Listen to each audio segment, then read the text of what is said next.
बहुत बहुत प्रणाम। सबको नमस्कार, सत श्री अकाल, अस्सलाम वालेकुम, राम राम।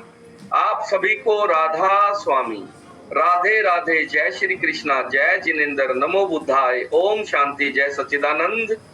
आप सभी को जय श्री श्याम, जय महाकाल, जय माता दी, जय शिव शंकर, जय जगन्नाथ। और आज का इतना सुंदर, इतना अद्भुत दिन देने के लिए परमात्मा का बहुत बहुत धन्यवाद। और अगर हमारा कोई फैमिली मेंबर सुबह गलती से, भूल चूक से परमात्मा को धन्यवाद करना, उसको याद करना, उसका शुक्राना करना भूल गया है, तो उन सभी की तरफ से मैं परमात्मा का बहुत बहुत धन्यवाद करता हूँ, बहुत बहुत शुक्रिया अदा करता हूँ कि हे परमात्मा, हे गोविंद, तेरा बहुत बहुत धन्यवाद। इतना सुंदर जन्म देने के लिए, इतना अद्भुत शरीर देने के लिए, इतना अच्छा स्वास्थ्य देने के लिए, इतना अद्भुत खान पान देने के लिए, इतने स्वादिष्ट सब्जियां देने के लिए, फल देने के लिए, अनाज देने के लिए, और इतने सुंदर नजारे देने के लिए परमात्मा। और भारत जैसा देश जन्म के लिए देने के लिए, जो महावीर का देश है, बुद्ध का देश है, भगवान कृष्ण का देश है, नानक का देश है, कबीर का देश है, रविदास का देश है, मीरा का देश है, ऐसा देश चुनने के लिए परमात्मा तेरा बहुत बहुत धन्यवाद, तेरा बहुत बहुत शुक्रिया परमात्मा। और ये प्रोग्राम हमारा पर्सनल प्रोग्राम है, इसका किसी कंपनी से कोई लेना देना नहीं है, कोई वास्ता नहीं है। ये रसोई बदलो जीवन बदलो हमारा प्रोग्राम है। आज हम बात करेंगे बीपी होने के कारण क्या क्या है, क्योंकि कारण के बिना शरीर में कुछ भी नहीं हो रहा है। और इतनी गंभीर बीमारी है, इतनी लाइलाज बीमारी है बीपी, तो ये भी बिना कारण के नहीं हो सकती है, इसके पीछे भी कारण है। कारणों में मनोवैज्ञानिक कहते हैं सबसे बड़ा कारण है खान पान और हमारा दिनचर्या, जिसको हम लाइफस्टाइल कहते हैं, जिसको हम जीवन शैली कहते हैं। उसके अलावा विटामिन की कमी के कारण भी आपके शरीर में बहुत सारे रोग पैदा होते हैं, और बीपी भी विटामिन की कमी के कारण होता है। तो क्या करना होगा हमें? सबसे पहले हमने कारण पकड़ने होंगे। हर व्यक्ति के शरीर में बीपी होने के अलग अलग कारण हैं। किसी का कुछ कारण है, किसी का कुछ कारण है।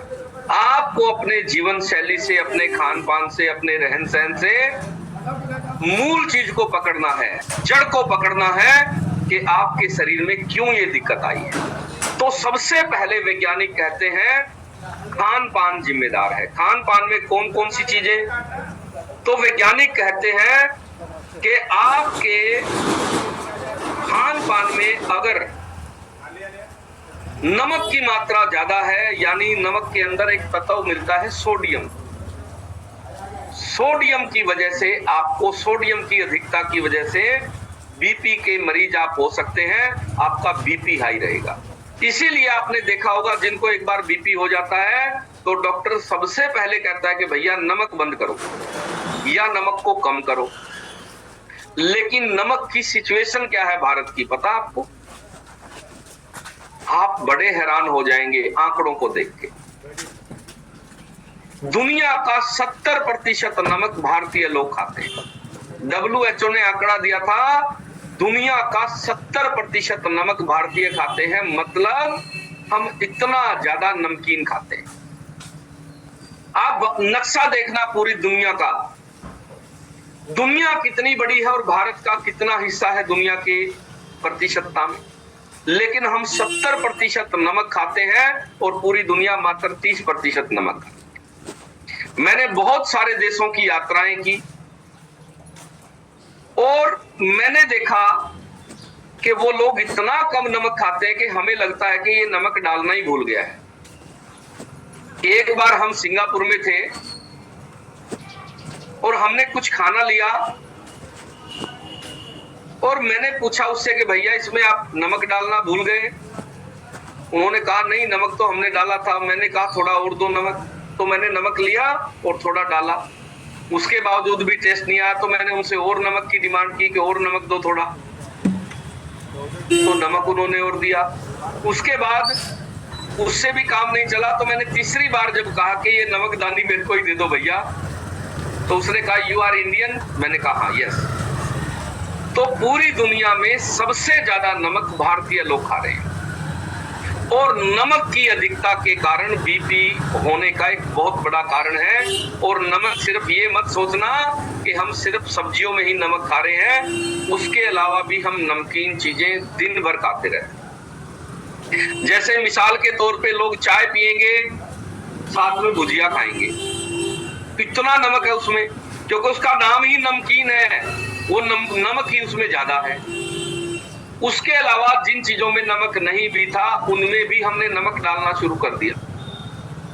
काजू रोस्टेड खाएंगे नमक वाले, बादाम रोस्टेड खाएंगे नमक लगे हुए, हर चीज नमक डाल के खाएंगे। और ये जो नमक की अधिकता है, ये आपको बीमार कर रही है। हर फ्रूट पे नमक डाल के खाएंगे, हर सलाद के ऊपर नमक डाल के खाएंगे, दही भी खाएंगे तो ऊपर से नमक की चम्मच भर के डालेंगे, फिर दही खाएंगे। तो नमक की अधिकता जो है, ये बीपी का एक बहुत बड़ा कारण है। आपको ऐसा नहीं सोचना है कि आपको बीपी है तभी आपने नमक कम खाना है। बीपी भविष्य में ना हो, इसीलिए परिवार में एक कल्चर पैदा करो, एक आप परिवार का सिस्टम बनाओ कि आपका परिवार कम नमक खाने वाला हो। नमक की शरीर को जरूरत है, लेकिन नमक की अधिकता बीपी के साथ साथ बहुत सारे रोगों का कारण बन जाती है। अभी पिछले दिनों मैं राजस्थान घूमने गया, जयपुर, और मैंने जयपुर में देखा इतनी नमकीन की दुकानें हैं कि हद ही हो गई है। हर दुकान पे नमकीन की इतनी ज्यादा वैरायटियां हैं। वो नाश्ता बोलते हैं उसको कि नाश्ता कर लो जी, और नाश्ते में नमकीन ही होता है उनके। हद ही होगी। एक परिवार हमारे सेशन में आया, उन्होंने कहा जी हम तो चाय में भी नमक डाल के पीते हैं, नमकीन चाय पीते हैं। मैंने कहा भैया ये तो हद ही होगी, चीनी नहीं डालते? बोला नहीं जी चीनी भी डालते हैं, लेकिन नमक जरूर डाल के पीते हैं चाय के अंदर भी। मैंने पूछा आपके परिवार में बीपी किस किस को है? बोला जी आप ये पूछो किसको नहीं है। मैंने कहा भैया जब आपको पता है बीपी है तो इतना नमक क्यों खाते हो? तो उसने कहा जी नमक का और बीपी से क्या रिलेशन है? मैंने कहा बहुत बड़ा रिलेशन है। इतनी नमक की अधिकता उतना ज्यादा बीपी। सबसे पहले आपको जड़ को समझना है कि जड़ कहाँ है। तो आपको ऐसा नहीं करना है कि बीपी है तभी नमक कम खाना है। आपको पहले से ही नमक की मात्रा धीरे धीरे आपको कम करनी है। आपका बीपी आज है तो ठीक हो जाएगा, ठीक होना शुरू हो जाएगा, और अगर नहीं है तो जीवन में एक बहुत बड़ा कारण, एक बहुत बड़ी जड़ आपने काट दी बीपी होने की, नमक की मात्रा कम करके। उसके अलावा जो लोग तला हुआ ज्यादा खाते हैं, उन लोगों को बीपी होने की संभावना सबसे ज्यादा है, जो लोग तला हुआ खाते हैं। क्योंकि बहुत सारे लोगों की एक आदत है, ज्यादा तेल वाला खाना खाएंगे। सब्जियों में इतना तेल डालते हैं। किसी के घर यहाँ मेहमान था मैं, और वहां जब लंच टाइम हुआ तो उन्होंने भोजन बनाया हुआ था। सब्जी के ऊपर इतना तेल था कि सब्जी समझ में नहीं आई ये किस चीज की है। चम्मच से नीचे से उठा के चेक करनी पड़ी सब्जी किस चीज की है। ऊपर पूरी लेयर थी, एक पूरी मोटी लेयर तेल की थी। इतना ज्यादा तेल खाते हैं। तेल की अधिकता बीपी का कारण बनती है। आपको सबसे पहले तेल की जो मात्रा है वो अपने घरों में कम करनी है। जितना ज्यादा जो परिवार तेल खाता है वो उतना बीमार मिलेगा, आप याद रखना। और पिछली साल 15 अगस्त को आपने देखा होगा, हमारे प्रधानमंत्री जी ने लाल किले से बोला कि भैया देश को स्वस्थ करना है, सबसे पहले तेल की मात्रा कम करो। क्योंकि जितने भी वैज्ञानिक अध्ययन हुए उनमें पाया कि देश में जो बीमारियां हैं उसके पीछे तेल बहुत बड़ा जिम्मेदार है। हम इतना ज्यादा तेल खा रहे हैं, सारा देश बीपी का मरीज बना दिया तेल खिला खिला के। और उस तेल में भी जो सरसों का तेल है वो सबसे ज्यादा खतरनाक है।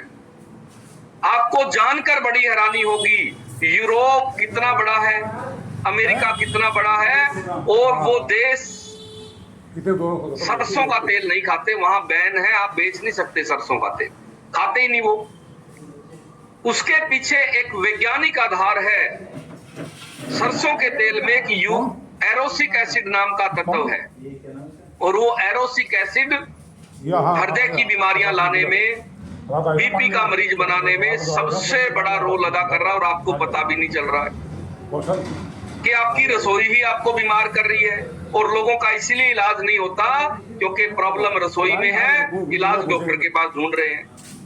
जब तक आप रसोई नहीं बदलोगे, खान पान नहीं बदलोगे, तब तक बीमारियां ठीक नहीं होगी।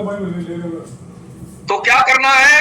सबसे पहले तेल सरसों का तो बिल्कुल नहीं खाना है, बाकी भी जो तेल खाने हैं वो बदल बदल कर खाने हैं। कोई भी तेल आपको 12 महीने नहीं खाना है, हर महीने तेल बदल दो। किसी महीने आप तिल का तेल खाओ, किसी महीने अगले महीने आप जो है मूंगफली का तेल खा लो, उससे अगले महीने ऑलिव ऑयल खा लो, उससे अगले महीने आप राइस ब्रान ऑयल ले लो, किसी एक महीने आप घी खा लो। घी असली होना चाहिए, बस ये ध्यान रखना। तो आप अचानक से अपने पूरे के पूरे परिवार में एक बदलाव पाओगे कि आपके पूरे परिवार की सेहत अचानक से बदलनी शुरू हो गई है तेल बदल लेने से। जितनी भी ब्लॉकेज हो रही है, अब हर शहर के आंकड़े हैं आजकल। पिछले दिनों अखबार में एक खबर छपी थी, हमारे शहर में पिछली साल के मुकाबले इस साल हृदय के हार्ट के पेशेंट 4 गुना बढ़े, 4 गुना मरीज बढ़ गए। कारण क्या है? कारण गलत खान पान है, दूसरा कोई कारण नहीं है। 250 देगा बोला। सरसों का तेल आपको नहीं खाना है, ये ध्यान रखना है। इसके अलावा बाकी भी तेल आपको बदल बदल कर खाने हैं, ये बीपी का एक बहुत बड़ा कारण है। उसके अलावा जो लोग तला हुआ खाते हैं वो बीपी के मरीज बहुत जल्दी होने वाले हैं। रोज कुछ ना कुछ तला हुआ चाहिए उनको, रोज। और कई चीजें तो ऐसी है जिसको हम तला हुआ मानने से ही इनकार कर देते हैं, जैसे नमकीन। यहाँ तक कि चने भी खाते हैं तो तले हुए खाते हैं। वो जो रोस्टेड चने आए हुए ना, जिनके ऊपर नमक भी है, वो तले हुए हैं सारे के सारे, तने भुने हुए नहीं है। चने जो है आजकल कौन से हैं? तले हुए चने खा रहे हैं हम, जो पैकेट वाले चने हैं। नमकीन खाने के बहुत आदी है भारतीय लोग, वो तली हुई चीज है भैया। और आप समोसा कचौरी तो खाओगे तो हो सकता है वो सुबह की तली हो, लेकिन भुजिया 12 महीने पहले की तली हुई है, और उसमें पता नहीं क्या क्या मिलाया हुआ है उसको ठीक रखने के लिए। और आप रोज जो भुजिया खा रहे हो, धीरे धीरे आपको बीपी का मरीज बना देगी, और आपको पता भी नहीं चलेगा कि कब आप बीपी के मरीज बन गए। तो ज्यादा तला हुआ खाना नहीं खाना है, और मैं तो कहूंगा बिल्कुल मत खाया करो तला हुआ। इससे अच्छा कोई फ्रूट खा लो, कोई सलाद खा लो, और बहुत सारी चीजें हैं खाने के लिए, वो खा लो।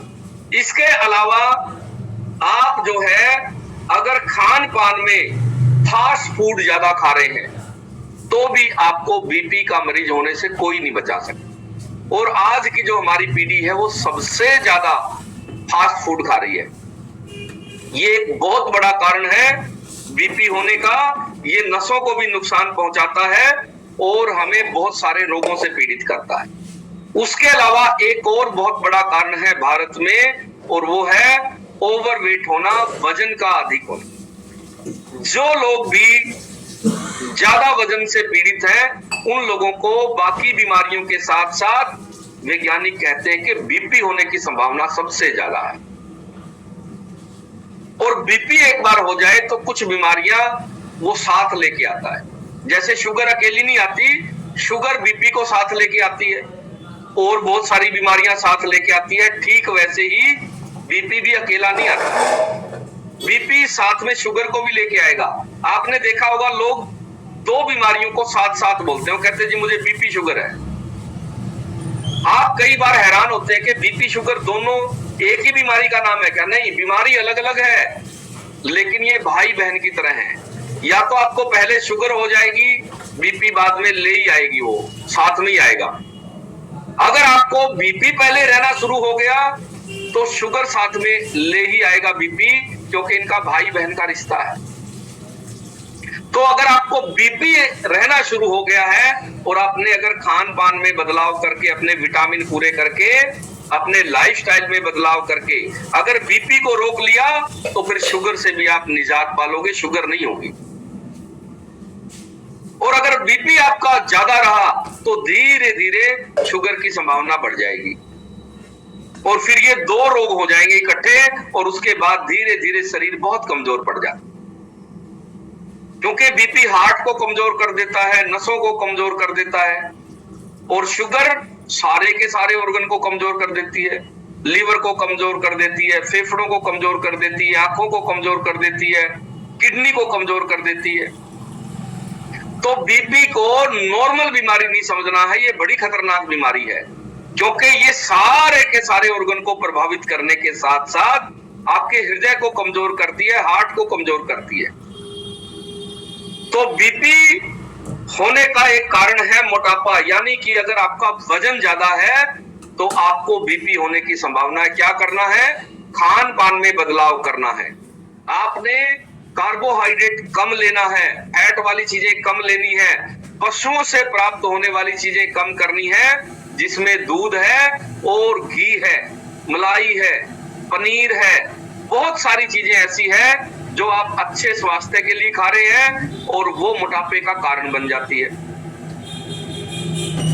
तो आपको सबसे पहले वजन पर नियंत्रण करना है, ताकि आपको बीपी है तो ठीक हो जाएगा और नहीं है तो फिर नहीं होगा। इसके अलावा जो लोग शारीरिक गतिविधि कम करते हैं, यानी भारत में एक कल्चर है, भारत में अमीरी का एक ही लक्षण है, जिसने काम करना छोड़ दिया वो अमीर है। पैसे वाले होने का एक ही संकेत है, एक ही लक्षण है, एक ही सिम्टम है, वो काम जो ना करे वो अमीर है भारत में। एक मेरे दोस्त हैं, स्कॉटलैंड के रहने वाले हैं, उनका नाम है विल्फ्रीड रीड। वो 35 सालों से भारत में रहते हैं। हमने कोई प्रोजेक्ट किया था देहरादून में और हम कई महीने साथ रहे थे। हम एक रेस्ट हाउस में रुकते थे और वो अपने कपड़े खुद साफ करते थे, अपना कमरा खुद साफ करते थे, यहां तक कि अपनी टॉयलेट भी खुद साफ करते थे, अपनी गाड़ी खुद साफ करते थे। और अगर मैं पैसे की बात करूं तो करोड़पति नहीं, अरबपति आदमी है वो। मैंने उनसे पूछा एक दिन जिज्ञासा से, मैंने कहा विल्फ्रीड जी, आप ये अपना काम खुद क्यों करते हो? ये होटल वाला सफाई करने खुद ही आता है 11 बजे, सारी टॉयलेट भी साफ करता है, कपड़े भी खुद आप धो लेते हो, ये किस लिए है? होटल वाले अपने आप धो के देते हैं, लॉन्ड्री है यहाँ। उसने कहा नहीं, आपके यहाँ पर कल्चर है अपना काम दूसरों से करवाने का। हमारे देश में ना कोई नौकर का सिस्टम है, ना काम वाली का सिस्टम है, हमें अपना काम खुद ही करना होता है। वो गाड़ी भी खुद साफ करता था रोज, और वो 60 साल से ऊपर का था उस टाइम पर, और उसकी उम्र का अंदाजा नहीं लगता था। मैंने कहा जी कमाल कर दिया आपने, इतनी उम्र है और उसके बावजूद भी आप इतने फिट हैं। कारण था वो एक्टिव रहते थे, सुबह जागते ही अपने काम खुद करते थे, यहां तक कि बिस्तर भी अपने आप फोल्ड करते थे। होटल वाले की जिम्मेदारी थी, लेकिन उसके बावजूद भी सबसे पहले बिस्तर को ठीक करते थे। वो जागते ही रजाई ओढ़ के सोए थे, उसको अच्छे से तय करके फोल्ड करके रखते थे, तकियों को ठीक से जचा के रखते थे, चादर को ठीक करते थे जागते ही। और उनकी फिटनेस का जो राज था वो था अपना काम खुद करना। हमारे यहाँ क्या रिवाज है, आपके जरा से पैसे होंगे सबसे पहले घर में काम वाली लगाएंगे, गाड़ी साफ करने वाला आएगा। आप अपना काम कोई नहीं करोगे, ये अमीरी का संकेत है। अमीर हो गए तो अपना काम दूसरों से कराएंगे और फिर बीमारी हो जाएगी। फिर डॉक्टर के पास जाएंगे, वो कहेगा जी आप थोड़ी बहुत एक्सरसाइज ऐड करो, और फिर जाएंगे जिम में, वहां जाके साइकिल चलाएंगे। घर पे पैदल नहीं चलेंगे, साइकिल नहीं चलाएंगे, जिम में जाके साइकिल चलाएंगे। भाई तू इतने काम खुद ही घर पे कर लेता। दुकान जाना है आपको, कोई सामान लेने, नजदीक दुकान है, स्कूटी पे मत जाओ, आप पैदल जाना शुरू कर दो, साइकिलिंग करना शुरू कर दो। जो हमारी माताएं बहनें घर का काम ही करना शुरू कर दो। पोछा लगाने से उठोगे बैठोगे उखड़ू बैठोगे, कम से कम घर की सफाई भी होगी, पैसे भी बचेंगे, शरीर भी स्वस्थ होगा। घर में काम नहीं करेंगी, वही पसीना जो घर में काम करके बहाना था जिम में जाके बहाएंगी, पैसे देके पसीना निकालेंगी। घर में पसीना निकाल लो, पैसे भी बचेंगे, घर वाले भी खुश होंगे, शरीर भी स्वस्थ रहेगा, मन की शांति भी मिलेगी। तो आपने अपने शरीर को एक्टिव रखना है। वैज्ञानिक कहते हैं जो व्यक्ति जितना ज्यादा पैसिव हो जाता है वो व्यक्ति उतना ज्यादा बीमार होगा, और जो व्यक्ति जितना एक्टिव रहेगा उसकी दीर्घायु उतनी होगी, वो बीमारियों से उतना बचा रहेगा। लेकिन भारत में एक्टिव रहता है गरीब आदमी, जैसे ही जरा से पैसे आए आदमी पैसिव हो जाता है, सारे काम करने बंद कर देता है, दूसरों से काम करवाता है। तो ये जो हमारा व्यवहार है शरीर के प्रति, ये बीमारियां पैदा करता है। एक्टिव रहना है, शरीर को एक्टिव रखना है। रोज पैदल चला करो, रोज सैर करो, शरीर को एक्टिव रखो किसी भी बहाने से, और आप पाएंगे आपका शरीर बिल्कुल स्वस्थ हो गया है। क्योंकि ये वैज्ञानिक कहते हैं ये शरीर जैसे पक्षी उड़ने के लिए बनाए हैं। अगर आप पक्षी को उड़ने से रोक दो, उसको पिंजरे में ही बंद रखो, तो वैज्ञानिक कहते हैं वो पक्षी अपनी पूरी आयु नहीं जी पाएगा, क्योंकि उसका काम खुले आसमान में उड़ना है, वो उड़ने से ही स्वस्थ रहेगा। पशुओं का काम चलना है। अगर पशु को आप एक ही जगह बांध के रखते हो तो पशु ना स्वस्थ हो पाएगा और ना वो अपना पूरा जीवन जी पाएगा, समय से पहले ही दुनिया से विदा हो जाएगा। क्योंकि वो चलने के लिए डिजाइन किया है परमात्मा ने, पक्षी को उड़ने के लिए डिजाइन किया है, मछली को तैरने के लिए डिजाइन किया है। मछली जब तक तैरेगी नहीं तब तक वो अपना पूरा जीवन नहीं जी पाएगी। आप मछली को छोटे से गिलास में रख दो, जगह मत दो, पानी तो वहां भी है लेकिन वो जल्दी ही मर जाएगी, क्योंकि वो तैरने का उसके पास स्पेस नहीं है, जगह नहीं है, और वो तैरने से ही स्वस्थ होगी। ठीक वैसे ही इंसान 7 किलोमीटर रोज पैदल चलने के लिए डिजाइन किया गया है। मानव शरीर पर जो अध्ययन करने वाले वैज्ञानिक है वो कहते हैं कि मानव शरीर तभी स्वस्थ रहेगा जब आप रोज सुबह से शाम तक टोटल 7 किलोमीटर जब आप पैदल चलते हैं। अब आज का आदमी कैसा हो गया है, ये तो ऐसे हैं 700 कदम भी नहीं चलते, 7 किलोमीटर तो बहुत दूर की बात है। घर से गाड़ी में जाएंगे, दफ्तर के आगे ही गाड़ी खड़ी करेंगे, दुकान के आगे ही गाड़ी खड़ी करेंगे और फिर उसी में बैठ के वापस आ जाएंगे, खाना खाएंगे, सो जाएंगे। फिर कहते हैं जी हम बीमार हैं, बीपी हो गया। तो शरीर को एक्टिव रखना बहुत जरूरी है, आप इसके बिना स्वस्थ नहीं रह सकते। आजकल के बच्चे भी ऐसे ही हो गए हैं। बच्चे पहले खेलते कूदते थे, आजकल मोबाइल पे गेम देखते हैं, टीवी देखते हैं, खेलना कूदना बंद हो गया है। ये बीमारियों का कारण है। शरीर को एक्सरसाइज जरूर देनी है। इससे क्या होता है, आपका ब्लड सर्कुलेशन प्रॉपर होता है, बीपी की बीमारी आपकी ठीक होती है। इसके अलावा जो लोग ज्यादा तनाव लेते हैं, ज्यादा चिंता करते हैं, ज्यादा गुस्सा करते हैं, उनको बीपी होने की संभावना सबसे ज्यादा है। याद रखना मैंने क्या क्या बोला है। जो लोग ज्यादा चिंता करते हैं, जो लोग ज्यादा स्ट्रेस लेते हैं और जो लोग ज्यादा गुस्सा करते हैं, बात बात पर गुस्सा करते हो, दिन भर चिढ़े हुए रहते हो, बीपी रहेगा, हो जाएगा नहीं है तो, और आपको पता भी नहीं चलेगा आप कब बीमार हो गए, इस माइंड सेट के कारण, इस गलत आदत के कारण। दिन भर तनाव में नहीं रहना है, चिंता नहीं करनी है। आपको मानसिक दबाव जो है, गुस्सा करने की आदत क्या करेगी, आपके हार्मोन्स पर बहुत बुरा असर डालता है। गुस्सा, तनाव, चिंता, परेशानी। आपके पूरे केमिकल चेंज हो जाते हैं शरीर के और आपके हार्मोन इम्बैलेंस हो जाएंगे। धीरे धीरे आप बीपी के मरीज हो जाएंगे और आपको पता भी नहीं चलेगा कि आपकी ये छोटी सी आदत कब आपको बीपी का मरीज बना गई।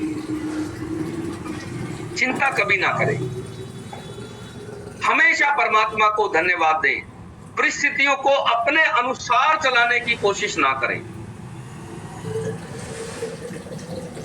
गुरु नानक साहब का एक बहुत प्यारा वचन है, तेरी मर्जी। तेरी मर्जी पे आ जाओ। आप क्या सोचते हो? आप हर चीज को अपने कंट्रोल में करना चाहते हो, सारी चीजें मेरे कंट्रोल में हो। आदमी का एक बहुत बड़ा अहंकार है, ये अहम है। वो चाहता है कि सारी चीजें मेरे कंट्रोल में हो। सर्दी हो तो मेरे से पूछ के हो, मेरे कंट्रोल में हो। मौसम बदले तो मेरे कंट्रोल में हो। बारिश आए तो मेरे कंट्रोल में हो। हर चीज पे अपना कंट्रोल चाहता है। पत्नी पति पे कंट्रोल चाहती है, पति पत्नी पे कंट्रोल चाहता है, सास बहू पे कंट्रोल चाहती है, बहू सास पे कंट्रोल चाहती है, माँ बाप बच्चों पे कंट्रोल चाहते हैं, बच्चे माँ बाप पे कंट्रोल चाहते हैं। यानी हम चाहते हैं कि सारी चीजें हमारे हाथ में हो, हमारे कंट्रोल में हो। ऐसा होता नहीं है। फिर क्या होता है? चिंता, तनाव, दुख, संताप और बीपी। तो हर चीज आपके कंट्रोल में नहीं है, ये ध्यान रखना। परमात्मा के कंट्रोल में है और आपके उसकी रजा में राजी रहना है। बारिश आ गई, आप क्या कर सकते हो? कुछ नहीं कर सकते। गर्मी ज्यादा हो गई, आप कुछ नहीं कर सकते। बस आपको एक ही काम करना है, तेरी मर्जी। परमात्मा तेरी मर्जी, तो भी हो तेरी मर्जी। और फिर देखना जीवन कितना आनंददायी हो जाएगा। आप कंट्रोल छोड़ दो इससे। हम हर चीज को अपने कंट्रोल में लाना चाहते हैं, दुखों का एक ये बहुत बड़ा कारण। इसके अलावा आप अगर दिन भर गुस्से में रहेंगे तो धीरे धीरे आप बीपी के मरीज हो जाएंगे। जिन लोगों को भी गुस्सा ज्यादा आता है, आप ध्यान साधना समाधि की तरफ बढ़ जाओ। मैं बचपन में बहुत गुस्सेल प्रवृत्ति का रहा हूं, बहुत गुस्सेल। लेकिन मैंने ध्यान करना शुरू किया, समाधि करनी शुरू की और ध्यान साधना समाधि से मन का वो पूरा भाव ही बदल गया। अब क्रोध की बजाय प्रेम पैदा हो गया है, करुणा पैदा हो गई है हृदय में। क्या करना है? कुछ ज्यादा नहीं कर सकते, लंबी गहरी सांस लेना शुरू कर दो। अगर आप ज्यादा क्रोधित प्रवृत्ति के हो, आप लंबी गहरी सांस लेना शुरू कर दो। आपका जितनी गहरी लंबी सांस लेने की आदत हो जाएगी, आपका शरीर उतना स्वस्थ हो जाएगा, मन उतना ही शांत हो जाएगा, तनाव कम हो जाएगा, मन के विचार कम हो जाएंगे और बीपी आपका ठीक हो जाएगा। तो ज्यादा स्ट्रेस नहीं लेना है, आप कुछ नहीं बदल सकते। आप चीजों को बदलने की कोशिश करते हैं, वो आपके हाथ में नहीं है, वो परमात्मा के हाथ में है। अभी एक कहानी मुझे इस पे याद आती है। रामायण का एक उल्लेख है। कहते हैं जब भगवान राम को राज्याभिषेक होना था तो उनको मुहूर्त निकलवाया था उन्होंने, और किसी सामान्य आदमी से मुहूर्त नहीं निकलवाया था। महर्षि विश्वामित्र से मुहूर्त निकलवाया था कि महर्षि आप बताओ कौन सी शुभ घड़ी है जिसमें राम का राज्याभिषेक करें। उनके पिता ने पूछा तो महर्षि विश्वामित्र ने कहा कि आप इस घड़ी, इस दिन, इस समय पर राम का राज्याभिषेक करो। इससे शुभ घड़ी कभी नहीं हो सकती है। इससे शुभ घड़ी आपके घर के लिए, परिवार के लिए, राज्य के लिए, राम के लिए और पूरे परिवार के लिए, इससे शुभ घड़ी कोई भी नहीं है। इसी घड़ी में आप इनका राज्याभिषेक करो। लेकिन हुआ क्या? वो शुभ घड़ी भी अशुभ साबित हुई और उसी घड़ी में भगवान राम को वनवास जाना पड़ा। और लिखने वाले कहते हैं कि माता सीता की तो हाथ की मेहंदी भी नहीं उतरी थी, उससे पहले वो वनवासी हो गई। एक भाई उनके साथ वनवास चला गया, पूरा परिवार बिखर गया। उससे बड़ा दुख, उससे बड़ी तकलीफ कोई दूसरी हो नहीं सकती थी। भगवान राम को जिसने हमने भगवान कहा, वो मरते समय अपने पिता का मुंह तक नहीं देख पाए। वो वनवासी थे, तब उनके पिता उस वियोग में, उस दुख में वो चले गए। इतना बड़ा दुख, इतना बड़ा संताप पैदा हो गया उसी शुभ घड़ी में। फिर भगवान राम के भाई भरत महर्षि विश्वामित्र से पूछते हैं कि महर्षि, आप तो जानी जान हो, आप तो तीनों लोगों के स्वामी हो, आपसे इतनी बड़ी चूक कैसे हो गई? आप तो कहते थे इससे शुभ घड़ी कोई नहीं होगी। मैं कहता हूं कि इससे अशुभ घड़ी कोई नहीं है हमारे लिए, हमारे परिवार के लिए, मेरे भाई के लिए, मेरी भाभी के लिए, मेरे छोटे भाई के लिए। इससे अशुभ घड़ी कोई नहीं हो सकती। ये कैसे हुआ? महर्षि विश्वामित्र कहते हैं कि सुनो भरत भावी प्रबल, विलक कहूं मुनिनाथ, जीवन मरण लाभ हानि, यश अपयश विधि हाथ। कहता ये 6 चीजें परमात्मा के हाथ में है, हमारे कंट्रोल में नहीं है, हमारे हाथ में नहीं है। क्या क्या है? जीवन मरण परमात्मा के हाथ में है, आपके हाथ में नहीं है। लाभ और हानि, हर व्यक्ति हर काम लाभ के लिए करता, लेकिन हानि हो जाती है, हमारे हाथ में नहीं है। विधि के हाथ में है, परमात्मा के हाथ में है, विधाता के हाथ में है। उसके अलावा यश अपयश, हर आदमी अपनी इज्जत के लिए, मान सम्मान के लिए काम करता है, लेकिन अपमानित हो जाता है, बेइज्जती हो जाती है, हमारे हाथ में नहीं है। कई बार कई परिवारों को आपने देखा होगा, बड़े भले परिवार होते हैं, कोई बेटा, कोई बेटी, कोई बहू, कोई परिवार का सदस्य ऐसा पैदा हो जाता है और वो पूरे परिवार की बदनामी करवा देता है, पूरे खानदान की बदनामी करवा देता है, हमारे हाथ में नहीं है। वो कहते हैं कि जीवन मरण लाभ हानि यश अपयश विधि हाथ, जो विधाता के हाथ में है उसके लिए आपको चिंता करने की जरूरत नहीं है। और जिस दिन आप अपना कंट्रोल इन चीजों से छोड़ दोगे, तनाव अपने आप ही मुक्त हो जाएगा। तो आपको हमेशा ध्यान रखना है, परिस्थिति भगवान राम के हाथ में नहीं थी, परिस्थिति भगवान कृष्ण के हाथ में नहीं थी। भगवान कृष्ण कोई चाहते थे युद्ध हो, इतने लोग मरे? नहीं चाहते थे वो, लेकिन हुआ। जब इतने बड़े हाथों में उस समय पर था सिस्टम, उन लोगों के कंट्रोल से बाहर हो गई चीज। आप किस खेत की मूली हो भैया? आप कहां जी रहे हो? वो दुख, वो तकलीफ, वो परिस्थितियां भगवान राम नहीं बदल पाए, भगवान कृष्ण नहीं बदल पाए, बुद्ध नहीं बदल पाए, महावीर नहीं बदल पाए, आप कहां से बदल लोगे? तो हमेशा ध्यान रखना है, परिस्थितियों को ऐसी चल रही है, परमात्मा की मर्जी मानना है और कभी भी तनाव नहीं लेना, चिंता नहीं लेनी है। बीपी से बचे रहोगे। बीपी होने का एक बहुत बड़ा कारण है तनाव, चिंता, दुख। इससे बचना है और इससे बचने का उपाय है परमात्मा के प्रति अहोभाव में जीना। उसके अलावा जो लोग धूम्रपान करते हैं, बीड़ी सिगरेट पीते हैं, तंबाकू ज्यादा लेते हैं, उन लोगों को बीपी होने की संभावना सबसे ज्यादा है। तो आप स्मोकिंग तो कभी ना करें, तंबाकू वगैरह कभी भी ना खाएं। ये तो बिल्कुल छूने की भी चीज नहीं है और आप इसको इस्तेमाल कर रहे हैं। इससे बिल्कुल दूर रहना है आपको। ये चीजें बीपी होने में और बहुत सारी बीमारियां होने में बहुत बड़ा कारण है। और तंबाकू के ऊपर तो फोटो ही छाप के दे दिया है सरकार ने, उसके ऊपर लिखा हुआ है इससे कैंसर हो सकती है, नहीं लिखा इससे कैंसर होती है, ये लिखा हुआ है। और आपने स्मोकिंग से दूर रहना है, हुक्का बीड़ी बिल्कुल सिगरेट कभी नहीं पीनी है। तो ये बीपी का कारण है। उसके अलावा और बहुत सारे कारण हैं जिनके बारे में हम बात करेंगे। उससे पहले हम कुछ परिणाम ले